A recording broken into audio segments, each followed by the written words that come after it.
గజం కేవలం 4,500 రూపాయలతో 165 గజాల భూమి కేవలం 8 లక్షలు మాత్రమే.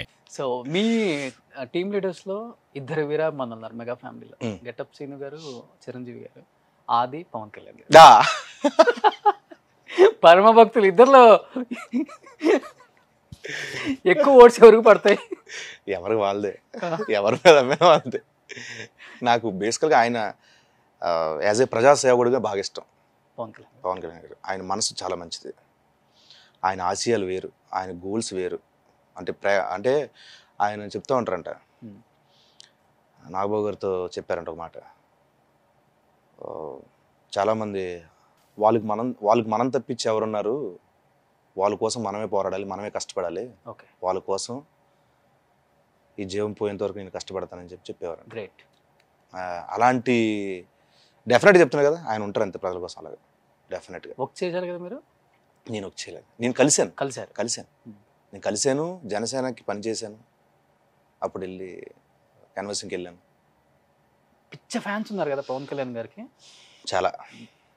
మీరు అబ్జర్వ్ చేసిన పాయింట్ ఏంటి? ఫ్యాన్స్కి ఎందుకు ఇంతగా నచ్చుతున్నారు అనేది ప్రతి ఒక్కరికి ఆయన కలిసిన వాళ్ళకి తెలుసుకోవాలనిపిస్తుంది. మీరేం తెలుసుకున్నారండి? ఓన్లీ ఆయన మంచితనమే. ఓకే, మంచితనం. అప్పట్లో చేసిన యూత్ఫుల్ సబ్జెక్టులు, బంగాళాఖాతంలో, తమ్ముడు, తొలిప్రేమ, అన్ని యూత్ఫుల్ లవ్ స్టోరీ, ఖుషిగా బద్రి. తర్వాత ఈయన వ్యక్తిత్వం తెలిసింది బయటికి, ఈ నేచర్ తెలిసింది, ఈ నిబద్ధత తెలిసింది బయటికి. సో దానివల్ల మోర్ అయిపోయింది, ఎక్కువైపోయింది, ఇంకా ఎక్కువైపోయింది. అసలు అది చాలా రేరు. ఫ్యూచర్లో పవన్ కళ్యాణ్ గారు సీఎం అవ్వబోతారు అంటే ఏం చెప్పగలరు మీరు? కలిసి వచ్చేసారు కాబట్టి. చెప్తున్నా కదండి, వాళ్ళే నిర్ణయించాల్సింది, ప్రేక్షకులు, మన ప్రజలే. నేనైతే చూడాలనుకుంటున్నాను. ఇంకా ప్రజల నిర్ణయం, ప్రజల తీర్పు. ఎవరికి ఏం చేసినా ప్రజల కోసం కదా. సో బేసికల్గా ఇండస్ట్రీకి ఇంత మంచి ఆర్టిస్ట్ ఇచ్చారు మీ అమ్మ నాన్న. మాకు మీ ఫ్యామిలీ గురించి ఎక్కడ ఎవరికి తెలియదు. అమ్మ నాన్న ఏం చేస్తారు? అమ్మ నాన్న ఊర్లోనే, కలింగూడెంలో ఉంటారు. సో ఇక్కడికి ఒక 3 నెలలు వచ్చి వెళ్తూ ఉంటారు. ఇక్కడికి వచ్చిన ప్రతిసారి ఏంటంటే వాళ్ళకి హెల్త్ ఇష్యూస్. ఓకే. ఇక్కడ నేల, ఇక్కడ గచ్చు, ఇక్కడ వాటరు, ఇక్కడ ఎయిర్ పడదు. వచ్చిన ప్రతిసారి హాస్పిటలైజ్డ్ ఇద్దరు. సో వాళ్ళకి ఏంటంటే 3 నెలలు 4 నెలలు అక్కడ ఉండిపోవడం, మళ్ళీ మధ్యలో 1 మంత్ రావడం, అన్నయ్యల ఇంట్లో, నా ఇంట్లో, అక్క వాళ్ళ ఇంట్లో, ఇలాగా ఉంటారనమాట. సో మ్యాక్స్ ఏంటంటే వాళ్ళకి స్వచ్ఛమైన మనుషులు, స్వచ్ఛమైన గాలి అవనంటే మా ఊరే, అక్కడే ఉంటారు హ్యాపీగా. మేము అప్పుడప్పుడు వెళ్తూ ఉంటాం. ఈ మధ్యలో నేను కొంచెం గ్యాప్ వచ్చేసింది. ఎప్పుడు వెళ్ళాము, ఎప్పుడో మా ఊర్లో జాతర జరిగితే వెళ్ళాను ఒకసారి. ఇప్పుడు మళ్ళీ ఈ మంత్లో వెళ్ళాలి. నలిపేస్తారేమో కదా పోతే? అదే ఉండదు. అంటే చిన్నప్పటి నుంచి చూసింది మా శ్రీను, మన శ్రీనువే కదా అన్నట్టు ఉంటుంది ఊర్లో. ఏముండదు. ఏం చేస్తారు నాన్నగారు? నాన్నగారు వ్యవసాయం. ఇప్పుడు ఏం లేదు. ఓకే. హ్యాపీ రెస్ట్, మంచిగా విశ్రాంతి తీసుకుంటున్నారు హాయిగా. స్కిట్లు చూస్తా. బేసికల్గా వాళ్ళకి ఏంటంటే గెటప్ సీను, వీడు ఒక ఆర్టిస్టు, వీడికి ఇది అని వాళ్ళు తెలియదు. ఓకే. అమ్మ నాన్నకి తెలియదు, అంత తెలియదు. వాళ్ళు దాన్ని ఎంజాయ్ చేసేంత ఇది కాదు. వాళ్ళు ఏంటంటే ఒక మంచి, అంటే దాన్ని ఏమంటారంటే ఎగ్జాక్ట్గా చెప్పాలంటే, వాళ్ళకి పెద్దగా ఈ సినిమా, ఈ తాలూకి ఇవన్నీ తెలియదు అని. వాళ్ళకి వస్తున్నాడా, టీవీలో వస్తున్నాడు, టీవీలో వచ్చావు కదయ్యా, చూసానయ్యా, అంతే. చాలా బాగా చేసావు క్యారెక్టర్, ఆ క్యారెక్టర్ బాగా చేసావు అని తెలియదు. అది నాకు ఇంకా మంచిదేంది. లేకపోతే నా కొడుకు ఇది, నా కొడుకు అది అని ఏముండదు ఇంట్లో. హ్యాపీగా రే సీను కూర్చో, అన్నం తిను, ఎక్కడికి వెళ్ళిపోయి బయటికి తినరా, ఇలా ఉంటుంది. నాకు అది ఇష్టం. ఓకే. నన్ను ఎప్పుడైతే కొడుకులాగా ఆర్టిస్ట్లో చూసాను నాకు మామూలు ఉండదు, నాకు ఇష్టం ఉండదు అది. బేసికల్గా మీది లవ్ మ్యారేజ్ కదా? నాది లవ్ మ్యారేజ్. సిస్టర్ ఎలా ఎంజాయ్ చేస్తున్నారు మీ సక్సెస్ని? సుజాత నిజంగా చెప్పాలంటే తను నా లైఫ్లోకి వచ్చిన దగ్గర నుంచి నాకు చాలా అదృష్టం యాడ్ అయింది. నా ఫిల్మ్ కెరీర్ కానీ, నా టీవీ కెరీర్ కానీ పరిగెట్టింది కొంచెం. తన ఎంకరేజ్మెంటు, తనని అర్థం చేసుకున్న తీరు. నేను అంతకుముందు టీవీ నైన్లో పనిచేసేవాడిని. పెళ్ళి ముందు టీవీ నైన్లో ఒక 5 years చేశాను. ఒక పక్కన సినిమాలు ట్రై చేసుకుంటూ, అసిస్టెంట్ డైరెక్టర్గా పనిచేస్తూ, అవన్నీ చేసుకుంటూ. ఆ టైంలో నాకు పరిచయం అయింది. పరిచయం అయిన దగ్గర నుంచి, మ్యారేజ్ అయిన తర్వాత దగ్గర నుంచి ఇంకా నేను వెనక్కి చూసుకోలే. ఎంతో కొంత ఒక మిడ్ రేంజ్లోనే మంచిగా నా ఫ్యామిలీని అందరినీ బాగా చూసుకుంటున్నాను. నా కెరీర్ని హ్యాపీగా వెళ్తుంది, సాఫీగా వెళ్తుంది. మెయిన్ తన వల్లే. తను ఈ మధ్యన కూడా తను ఇండిపెండెంట్గా జాబ్ మానేసింది, సాఫ్ట్వేర్. జాబ్ మానేసి ఒక 4-5 years అవుతుంది. అప్పటి నుంచి కూడా గార్మెంట్స్ ఆన్లైన్ బిజినెస్ చేస్తుంది, బొటిక్ సుజిశ్రీన్ కలెక్షన్ అని. తన దాంట్లో బిజీ ఉంది హ్యాపీగా, తనే బాస్ దానికి ఇప్పుడు. సో షీఈ్ వెరీ, అంటే చాలా హ్యాపీ.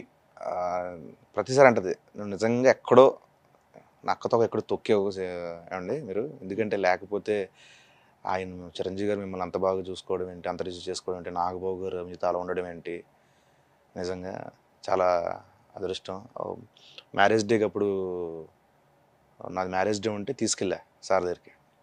తీసుకెళ్తే సారు వీడియో కాల్ చేసి మరి మేడంకి, సూర్యకమ్మ గారు ఇంట్లో లేకపోతే ఫోన్ చేసి ఆ బట్టలు ఎక్కడ పెట్టాం, అక్కడ పెట్టాం, ఇవి ఎక్కడ పెట్టాం, ఫోన్ చేసి అవన్నీ తీసి మాకు పెట్టారు ఆ రోజున.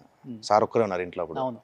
పెట్టి నేను వచ్చేస్తుంటే సీను, ఇప్పుడు కాదు ఒక 2 years back, 1 year back exactly, Seenu మనం విజయవాడ వెళ్తున్నాను సరదాగా చార్టెడ్ ఫ్లైట్, నేను తీసుకెళ్దాం అనుకుంటున్నాను రా సరదాగా రా అని చెప్పి అప్పుడు అన్నారు. అది నెమ్మదిగా ఏదో బిజీలో పడి మర్చిపోయారు. అది మళ్ళీ ఇప్పుడు అది గుర్తుపెట్టుకొని వాడికి మాట ఇచ్చాను కదా అని చెప్పి తీసుకెళ్ళారు. సూపర్. అది ఎప్పుడు మర్చిపోరు, ఒక మాట ఇస్తే మాటే అంతే. ఇంట్లో ఎవరిది ఉంటుంది పై చేయి? మా చెల్లెల్లో మీద. ఇంట్లోనా? నాదే. తెలుసు. మీరేం చెప్తారా? లేనా అదే, అంటే ఒక అండర్స్టాండింగ్.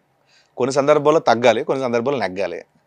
తను అంతే, ఇద్దరిది పరస్పరం 50-50 అనుకోండి. మరి అంత డామినేషన్ అంటే ఏం డామినేట్ చేస్తాం? ఎక్కడైనా ప్రపంచంలో భర్తలు ఎక్కడైనా డామినేట్ చేస్తారా? కష్టం, ఎక్కడ ఉండదు. చూడు అన్న నవ్వుకుంటున్నాడు మన కెమెరా ఏమన్నా. ఇండస్ట్రీకి వచ్చిన తర్వాత డార్లింగ్ ఒక్కటి ఎవరికైనా కానీ స్ట్రగ్లింగ్ పీరియడ్ అనేది లైఫ్లో మర్చిపోకుండా ఉంటుంది. మనం రేపొద్దున ఒక తాజ్ మహల్ లాంటి ఇల్లు కట్టి ఉన్నా కానీ ఆ మంచం మీద పడుకున్నప్పుడు గుర్తుంటుంది అది. అలా మీకు ఏదైనా ఉందా లైఫ్లో ఇప్పటివరకు ఫ్యాన్స్కి తెలియంది, ఎవరికి తెలియంది? మ్యాక్సిమం చాలా ఇంటర్వ్యూలో చెప్పాను. అలాంటిది నాకు 2 సందర్భాలు జరిగింది. ఒకటి ఇంకా రావేమో, నేను ఆడిషన్కి వెళ్ళినప్పుడు నన్ను బాగా ఇచ్చేశారు, చేయనప్పుడు సూసైడ్ థాట్స్ వచ్చినాయి నాకు. తర్వాత మళ్ళీ నా ఫ్రెండ్స్ అందరూ మోటివేట్ చేసి ఇచ్చేశారు. తర్వాత వచ్చేసి ఒక షూటింగ్ అప్పుడు భోజనం చేస్తూ ఉంటే ఒక ఆయన తిట్టాడు. ఆ 2 చాలా బాధ అనిపించినాయి. అండ్ అవే నాలో ఫైర్ని నింపాయి. ఓకే, నాకు నేను ఇన్స్పైర్ అయ్యేలా చేసిన 2 సందర్భాలు అవి కదా. నువ్వు రేపు పొద్దున్న నువ్వు ఇక్కడ కూర్చుంటే వాళ్ళు చూడిస్తా, ఆ స్థాయికి రారా.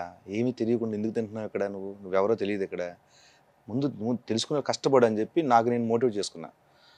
ఆ 2 సందర్భాలు నిజంగా నా మలుపు అన్నట్టు చెప్పాలి. అవే నన్ను మోటివేట్ చేసాయి నిజంగా, కసిపెంచే. అదొకటి. మ్యాగీ, నా ఫ్రెండ్ మ్యాగీ నేను కలిసి ఉండేవాళ్ళం నాగోల్లో. ఒక చిన్న ఫామ్ హౌస్ లాగా ఉండేది. అది ఫామ్ హౌస్ కాదు, చిన్న రేకుల షెడ్, దాంట్లో ఉండేవాడిని అనమాట. ఇద్దరం. బాత్రూమ్కి డోర్ ఉండేది కాదు, పాట పాడుకుంటే వెళ్ళేవాళ్ళం లోపలికి. ఏమో కుక్కలకి ఎక్కలు వచ్చేసి లోపలికి. అలాంటి ఏరియాలో అలాంటి హౌస్లో ఉన్నప్పుడు వాడు నన్ను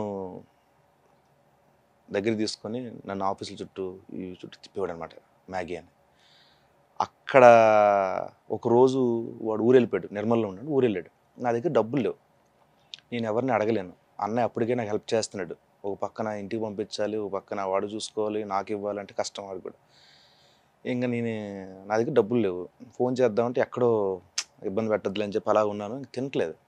అప్పటికే 1.5 2 days అయిపోయింది, ఆకలేస్తుంది, ఏం అర్థం కావట్లే. ఆ ఇంటి పక్కన దానిమ్మ చెట్టు ఉండదు. నైట్ 11 గంటలకు ఎప్పుడో కోసుకొని తిన్నాను 2. అవి పిందెలు. ఓకే, నూరంతా ఇదైపోయింది. నాకు ఆ రోజు ఏడ్చాను. ఆకలి విలువ తెలుసు, ముఖ్యంగా ఆకలి దెబ్బ తెలుసు. అది చాలా నేర్పించింది. ఎంత నీకు కడుపు నిండినా, ఎన్ని అవకాశాలు ఉన్నా ఒళ్ళు దగ్గర పెట్టుకొని నేలకి అతుక్కొని ఉండాలి అని చెప్పింది. అవన్నీ నాకు ఇప్పటికీ గుర్తుంటాయి. అవి అలారం నాకు ఇప్పుడు. అప్పుడు చెప్పటం కదా, ఇప్పుడు చెప్పిన గ్రేట్ అండి. Thank you. అలాంటి స్థాయి నుంచి ఈరోజు కొన్ని 100 కోట్లు సంపాదించిన గెటప్ సీన్ అని బయట అనుకునే స్థాయికి వచ్చాను. నిజంగా అంటే అదృష్టం అంతే. అదంతా కేవలం నన్ను ఇన్స్పైర్ చేసిన పర్సన్స్, నన్ను ఇన్స్పైర్ చేసిన స్టార్స్, మెగాస్టార్, తర్వాత నేను ఇక్కడ వచ్చినప్పుడు నాకు హెల్ప్ చేసిన నా ఫ్రెండ్స్, నా పిన్ని, బాబాయ్, వీళ్ళందరూ, ఎక్కడెక్కడ ఏ సంస్థలో అయితే పనిచేసిన వాళ్ళందరూ కూడా స్టార్టింగ్లో కొన్ని ఆఫీసులో చిన్న చిన్న జాబులు చేస్తూ బతుకుంటూ వచ్చి 2,000 శాలరీ, 1,500 శాలరీ, 3,000 శాలరీ, అలా అక్కడ నా ప్రయాణంలో అందరూ నాకు హెల్ప్ చేశారు. అండ్ ఫైనల్గా ఏంటంటే నాకు ఈ రోజున ఇక్కడ ఇలా మాట్లాడుతున్నాను, నాకు ఇన్ని